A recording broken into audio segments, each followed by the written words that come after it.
The sensation of cool stone against my hands was something I had cherished for years. As a master stonemason, shaping granite and marble into works of art wasn't just my job, it was my calling. The solidity of the material mirrored my belief in the stability of my life. But all that changed with a single explosion in Iraq. The roar of the blast was deafening, and the world went dark. When I came to, pain was the only thing I knew. My leg, mangled beyond recognition, became a constant reminder of my new reality. Returning home, the pain of my injury was nothing compared to the ache of watching my world collapse around me. I struggled to find my footing on the uneven ground of my front yard. The place that had once been a sanctuary now felt foreign. My wife, Lily, met me at the door with eyes that tried hard to remain hopeful, but her fatigue and worry were evident. "Michael," she said, her voice trembling as she hugged me. "It's so good to have you back." I could see the strain in her eyes, the way they darted away from me, focusing on the cluttered living room rather than meeting my gaze. "I'm here now," I said, trying to sound more confident than I felt. "We'll figure this out." Days turned into weeks, and the burden of my disability became an increasing weight on our shoulders. My inability to work as I once did meant that our financial resources dwindled rapidly. We had always been prudent, but medical bills and adaptations to our home ate through our savings faster than I could bear to admit.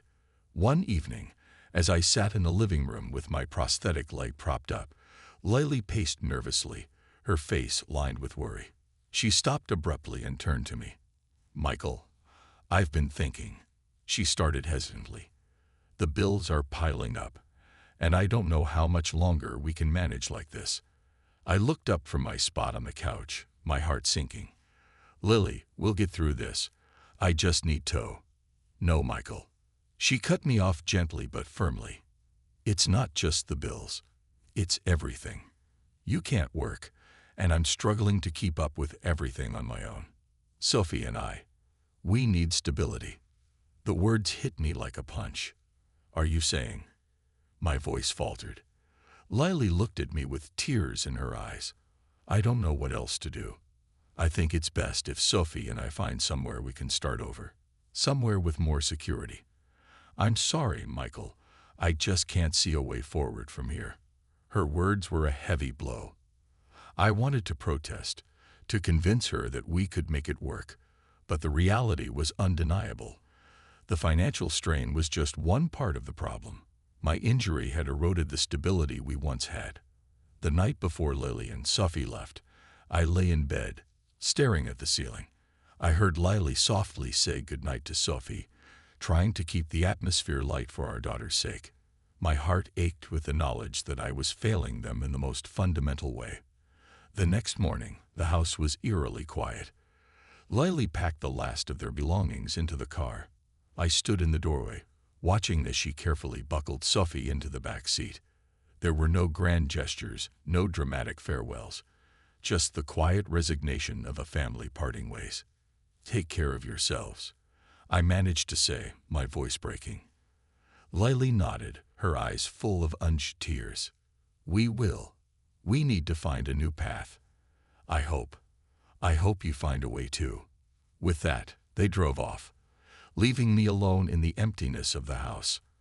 I sat down on the steps, feeling the weight of my new reality pressing down on me. The life I had known was gone, and the future seemed as fractured as the stone I used to carve. The days following Lily and Sophie's departure were a blur of loneliness and despair. The house that had once been filled with laughter and warmth now seemed like a cavern of shadows.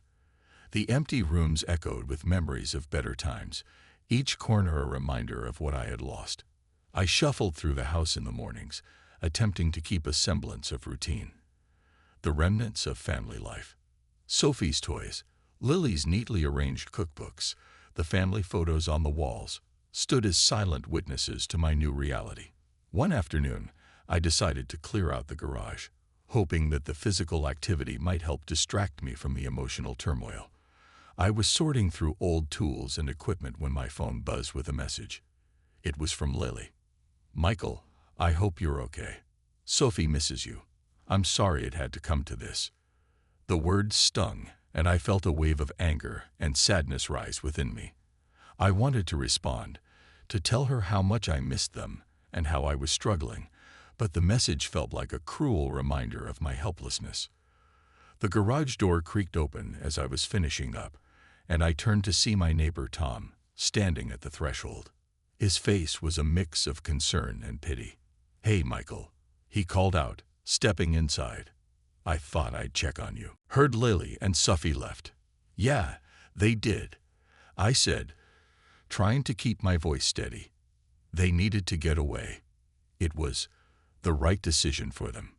Tom nodded, his gaze sympathetic. "I understand.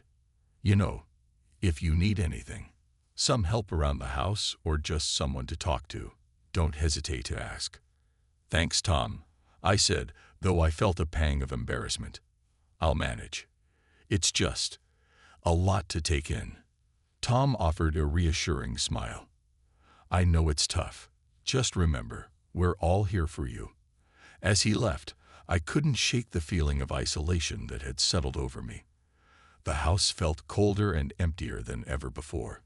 Later that week, I found myself wandering through the local park, trying to clear my mind. I had been sitting on a bench for hours, lost in thought, when a familiar voice interrupted my reverie. "Michael?" I looked up to see Karen, a former colleague and a close friend from before the war. Her eyes widened with concern as she took in my appearance. "Karen," I greeted her, standing up with some effort. "It's been a while." Karen walked over and gave me a gentle hug. "I heard about what happened. Lily and Sophie, how are you holding up?" I sighed deeply, the weight of my words feeling like an unbearable burden. "I'm not sure. It's been rough. They left to find a better life without me. I can't blame them. Things have been so hard." Karen's expression softened. "You don't have to go through this alone, Michael. There are people who care about you, even if it doesn't always feel like it." I shook my head. "I know, but it's hard to accept help. I feel like I'm failing everyone." "You're not failing anyone," Karen said firmly. "Sometimes life throws us curveballs, and all we can do is try to keep moving forward. I can't imagine how difficult this is, but you have strength. You've always had strength." Her words offered a fleeting sense of comfort, but as I watched her walk away, I couldn't shake the feeling of overwhelming loss. The park, once a place of refuge, now felt like another reminder of my broken past. The days turned into weeks, and each day was a struggle to adjust to my new reality. I found solace in routine, but the empty house and the echoes of laughter that used to fill it were constant reminders of what I had lost. Every morning, I would walk to the park, sit on the same bench, and try to find some semblance of peace amidst the chaos of my thoughts. Lily's departure had left an indelible mark on my soul. The financial strain, the emotional toll, and the profound sense of failure all combined to create a weight that I carried with me every day. It was a new chapter of my life, one that was painful, uncertain, and filled with the echoes of a once stable existence, now shattered by the reality of my circumstances. The cold, damp nights on the streets had become a brutal routine. I found temporary refuge in a makeshift shelter, cobbling together a small amount of warmth with discarded blankets and clothes. Despite the hardship, I clung to the hope of somehow turning my life around. One frigid evening, while I was huddled under a tattered blanket in a corner of a local park, the night air was suddenly pierced by the shrill scream of an alarm. My heart raced as I looked up to see a plume of smoke rising in the distance. The fire's glow flickered ominously against the darkened sky. I could see the flames leaping into the night, and I knew it was a nearby mansion. Without thinking, I staggered to my feet, the cold searing through my threadbare coat. Adrenaline propelled me forward. I made my way toward the blaze, the roaring inferno growing larger and more menacing with every step. The sight was terrifying. Flames engulfed the grand house, its opulence now reduced to a raging inferno. As I approached, I saw a group of onlookers gathered at a safe distance, their faces lit by the fiery glow. Someone was shouting over the commotion, and I caught snippets of their conversation. "There's still someone inside," a woman cried out. "Isn't that the McAllister's house?" another person asked, their voice trembling. My heart pounded in my chest as I spotted a small figure standing at one of the upstairs windows. It was a little girl, her face streaked with soot and fear. My instincts kicked in. I had to help. Ignoring the heat and smoke, I scrambled toward the side of the mansion where a trellis provided some access to the upper floors. My hands, though trembling, gripped the wooden lattice, and I began to climb with what strength I had left. Each step was a battle against the heat and my own exhaustion, but I couldn't stop now. Reaching the window, I could see the girl more clearly. A young child, no older than 8 or 9. Her eyes were wide with terror as she looked down at me. I took a deep breath, trying to calm her. "Hey, it's okay," I shouted through the thick smoke. "I'm going to get you out of here. Just hold on." The girl nodded, her tears mixing with the soot on her cheeks. As I carefully maneuvered through the window, I could feel the searing heat around me. I reached out and took her small, trembling hand. "Come on, sweetheart," I said, trying to keep my voice steady despite the roaring fire. "We need to move quickly." With great effort, I guided her through the smoke-filled room and back to the window. My muscles ached, and my vision was blurring. But the girl's safety was my only focus. Finally, I managed to lower her down to the ground, where the crowd had gathered. "Is she okay?" someone asked urgently as they helped the girl down. "She's safe," I replied, though my voice was nearly drowned out by the crackling flames. "But I need to get out of here too." The firefighters arrived just as I made my way down. They rushed in, their faces hidden behind masks and helmets, and the fire's intensity grew. Exhausted and covered in soot, I collapsed on the grass, barely managing to keep my eyes open. A few hours later, the fire had been brought under control. I was sitting on the curb, wrapped in a thermal blanket given to me by a firefighter, when a well-dressed man and woman approached. Their expressions were a mix of relief and gratitude. "Are you Michael Evans?" the man asked, his voice both concerned and relieved. "Yes," I replied, struggling to keep my eyes open. "That's me. I'm Robert McAllister," the man said, extending a hand. "This is my wife, Natalie. We're the owners of the house. You saved our daughter, Chloe." Natalie's eyes were filled with tears as she looked at me. "Thank you. You risked your life for ours. We're forever grateful." I nodded, feeling the weight of exhaustion and relief wash over me. "I'm just glad she's okay. That's all that matters." Robert shook his head. "We owe you more than words can express.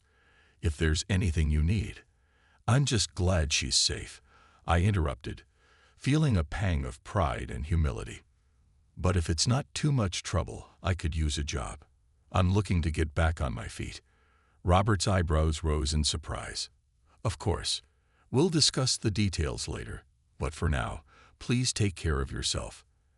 As Robert and Natalie walked away, I felt a flicker of hope for the first time in months. The heroic act that had seemed like an instinctive response was now leading to a chance for a new beginning. The days following the fire were a whirlwind of media attention and community support. Robert McAllister, having recognized my courage and selflessness, arranged for me to stay in a modest but comfortable hotel while we worked out the details of my future. I was overwhelmed by the kindness I had received from the McAllisters and the public, but I remained focused on what I had to do next. One afternoon, I found myself in the McAllisters' opulent mansion, a place I never imagined I would enter again after the fire. The grandeur of the house was both awe-inspiring and humbling. Robert and Natalie had invited me for a formal discussion about the reward and job offer they had promised. We sat in a well-appointed study, the walls lined with bookshelves and the air filled with the aroma of fresh coffee. Robert, a tall man with a commanding presence, and Natalie, who carried herself with an air of calm grace, were seated across from me. "Michael," Robert began, his tone sincere, "we wanted to express our gratitude in a more tangible way for what you did for Chloe. You risk your life to save her. It's something we can never repay." Natalie nodded in agreement. "We've discussed it, and we'd like to offer you a substantial financial reward for your bravery. It's the least we can do." I shifted uncomfortably in my seat, feeling the weight of their generosity. "I appreciate the offer, really, but I don't need the money. What I need is a chance to get back on my feet." Robert's eyebrows furrowed slightly. "Are you sure? The amount we're offering could help you get started on rebuilding your life." "I'm sure," I replied firmly. "What I really need is an opportunity, a job. I want to work hard and earn my way back up. That's more important to me than any financial reward." Natalie looked at Robert, then back at me. "You're very humble, Michael. All right, if you prefer a job, we can certainly arrange that." Robert leaned forward, his expression serious but hopeful. "We have a few openings at our company, and we'd like to offer you a position as an assistant. It won't be easy, but it's a start. It's up to you to prove yourself, of course, but we believe in second chances." I felt a surge of relief and gratitude. "Thank you. I won't let you down." Later that week, I began working as an assistant at McAllister Enterprises. The work was different from what I had done before, but I threw myself into it with determination. The office was bustling, filled with people who seemed to move with purpose and precision. It was a far cry from the quiet, solitary existence I had grown used to. My days were filled with tasks that ranged from organizing files to running errands. Though the work was often menial, it gave me a sense of purpose and a steady routine. Robert and Natalie checked in regularly, their support never faltering. One evening, as I was finishing up my work, Robert approached me with a thoughtful expression. "Michael, I wanted to say that I've been impressed with your dedication. You've taken on this role with a work ethic that's truly commendable." I looked up from my desk, surprised by the praise. "Thank you, Robert. I'm just trying to do my best." Natalie joined us, her smile warm. "We've discussed it, and we'd like to offer you a more permanent position within the company. We believe you have a lot to offer, and we want to support you as you rebuild your life." The news filled me with a deep sense of fulfillment. I can't thank you enough. This opportunity means everything to me. As the weeks turned into months, I found myself growing more comfortable in my new role. The challenges were many, but with each passing day, I felt a renewed sense of hope and purpose. The McAllisters' faith in me was a driving force, and I was determined to honor their belief in my potential. The journey was far from over, but with the support of those who had offered me a second chance, I felt ready to face whatever came next. As the months passed, my life began to stabilize. Working at McAllister Enterprises provided not just a steady income, but a renewed sense of purpose. Each day brought new challenges, but it also offered opportunities to prove myself. The transition from a humble assistant to a valued team member was gradual, but the respect and support from Robert and Natalie were unwavering. One crisp autumn morning, I walked into the office to find a neatly folded letter on my desk. It was from Robert. My heart raced as I opened it, revealing an official offer for a permanent position within the company. The job was a significant step up from my current role, an opportunity to take on more responsibility and showcase my skills. I felt a mixture of excitement and nervousness as I read through the details. Later that day, I found myself in Robert's office for a meeting. He greeted me with his usual firm handshake and a reassuring smile. Natalie was there as well, seated beside him. "Michael," Robert began, "I wanted to personally congratulate you on your performance over the past few months. Your hard work and dedication have not gone unnoticed." Natalie nodded in agreement. "We're very impressed with how you've adapted and contributed to the team." I could feel the weight of their words lifting off my shoulders. "Thank you. I've really enjoyed the work, and I'm grateful for the chance to be a part of the team." Robert leaned forward slightly. "We've reviewed your progress and would like to offer you a more permanent role, one with greater responsibilities and a chance to grow within the company. We believe you're ready for this next step." The offer was everything I had hoped for. I appreciate this opportunity more than I can express. I'll do my best to meet and exceed your expectations. As I settled into my new role, I started taking on more complex projects and collaborating with different departments. The work was challenging, but it was also rewarding. I found myself learning and growing in ways I hadn't anticipated. My interactions with colleagues became more frequent, and I began forming meaningful connections within the company.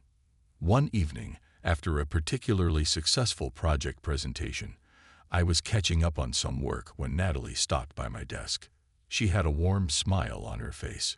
"Michael, I wanted to say how proud we are of your progress. It's been amazing to see how you've embraced this role and contributed to our success." "Thank you, Natalie. It means a lot to hear that," I replied, feeling a deep sense of satisfaction. She glanced around the office, then back at me. "I've been meaning to ask, how are you adjusting to everything? It must be a big change from your previous work." "It is," I admitted, "but it's a change I've welcomed.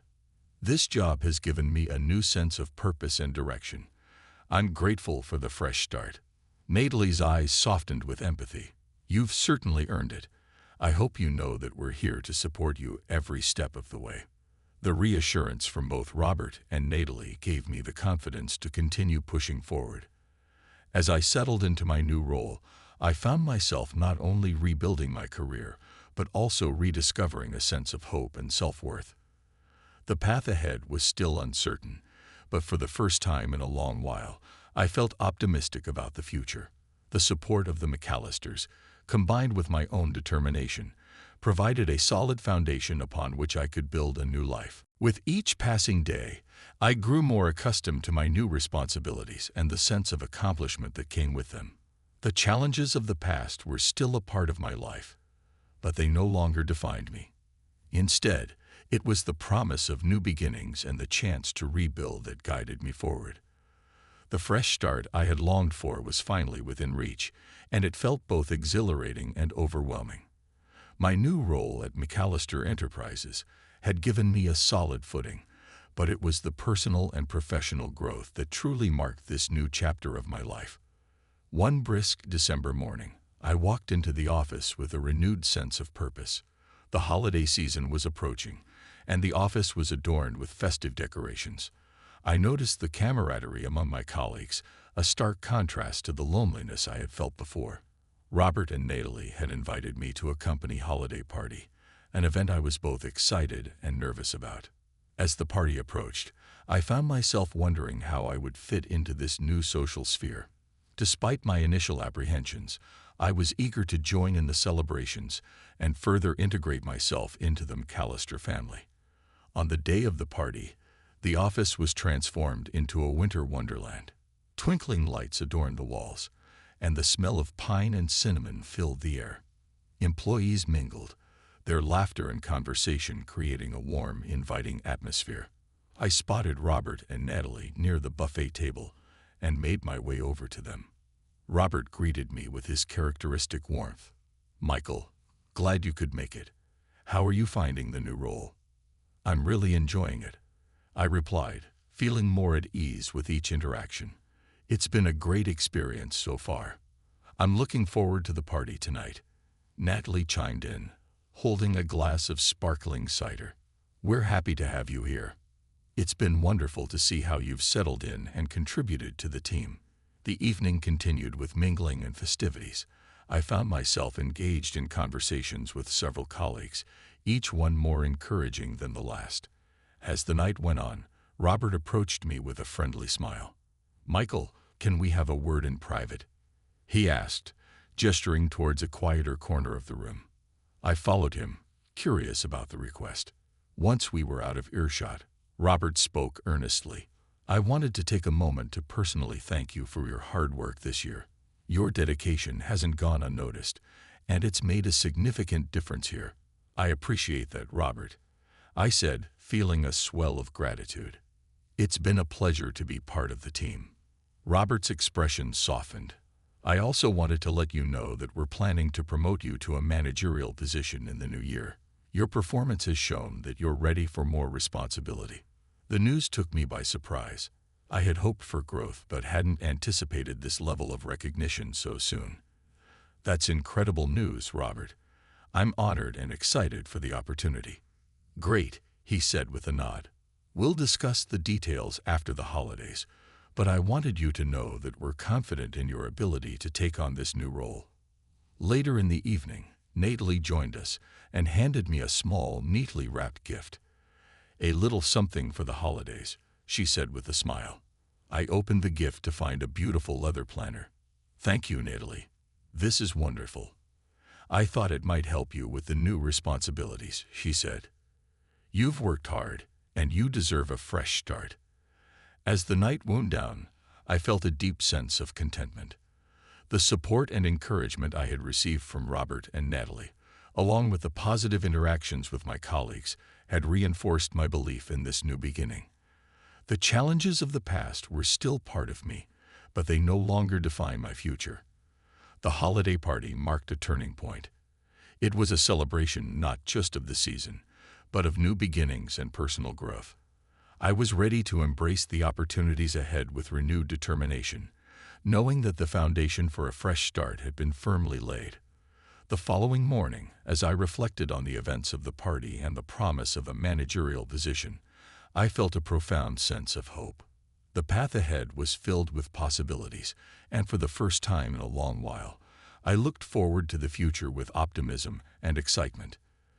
The new year arrived with a fresh blanket of snow and a renewed sense of possibility.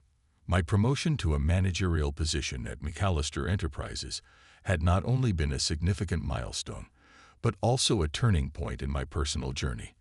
I was determined to make the most of this opportunity and rebuild my life, brick by brick, just as I once did as a stonemason. My new role came with additional responsibilities and a team to manage. The transition was both exciting and challenging, requiring me to adjust to new dynamics and demonstrate my leadership skills. I spent the first few weeks familiarizing myself with my team's projects and understanding their strengths and areas for improvement. One morning, I called a meeting with my team to introduce myself formally and set the tone for our collaboration. As I walked into the conference room, I noticed a mix of curiosity and skepticism on their faces. I knew I had to earn their trust. Good morning, everyone, I began, offering a friendly smile. I'm Michael Evans, and I've recently taken on the role of your new manager. I want to start by saying how much I value your hard work and dedication. My goal is to support each of you and help us achieve our team's goals. Sarah, one of the senior team members, raised her hand. Michael, what's your vision for our team moving forward? That's a great question, Sarah, I replied. My vision is to foster an environment where we can collaborate effectively and support each other. I believe that by leveraging our individual strengths, we can achieve outstanding results. I'm here to listen to your ideas and help address any challenges we face. As the weeks went by, I worked hard to build rapport with my team.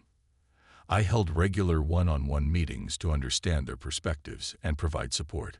One day, I had a particularly encouraging conversation with Tom, a junior staff member who had been struggling with a project. I'm really stuck on this report, Michael, Tom admitted, looking frustrated. I feel like I'm not making any progress. Let's take a look at it together, I suggested. Sometimes a fresh perspective can make a big difference. We reviewed the report, and I offered guidance on how to approach the problem.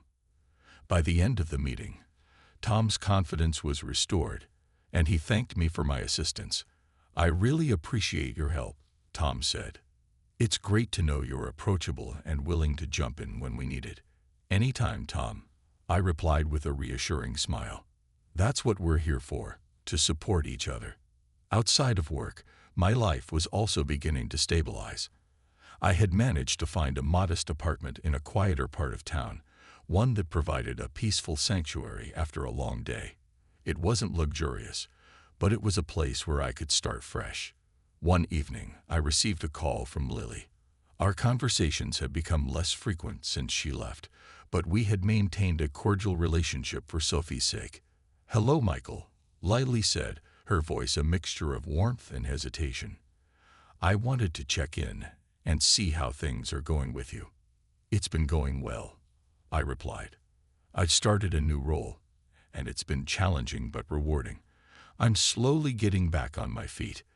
I'm glad to hear that, Lily said softly. Sophie and I are doing okay too. She's adjusting to her new school, and we found a nice place to live. Good to know, I said, feeling a pang of longing for my daughter. I miss her a lot. I hope she's happy and thriving. She is, Lily assured me. We've been talking about planning a visit soon. I think it would be good for Sophie to see you. That sounds wonderful, I said, feeling the surge of hope. I'd love to see her. As the months passed, I continued to adapt to my new role and personal circumstances. My team at McAllister Enterprises began to gel, and we made significant progress on our projects. I found a renewed sense of purpose in my work and began to rediscover my old self-confidence. One day, Robert called me into his office. "Michael, I've been meaning to talk to you," he said, gesturing for me to sit. "I've received excellent feedback about your performance and leadership. You're making a real impact here." "Thank you, Robert," I said, feeling a sense of pride. "I've been working hard to contribute to the team's success." "I can see that," Robert said with a nod. "I also wanted to let you know that we're considering you for a higher-level role within the company. Your growth has been impressive." The recognition was a testament to my hard work and determination. It was a sign that I was not only rebuilding my life, but also carving out a new path for myself. As I looked back on the journey from the man I was before the injury to the person I had become, I realized that the road to recovery was not just about regaining what was lost, but about forging a new and better future.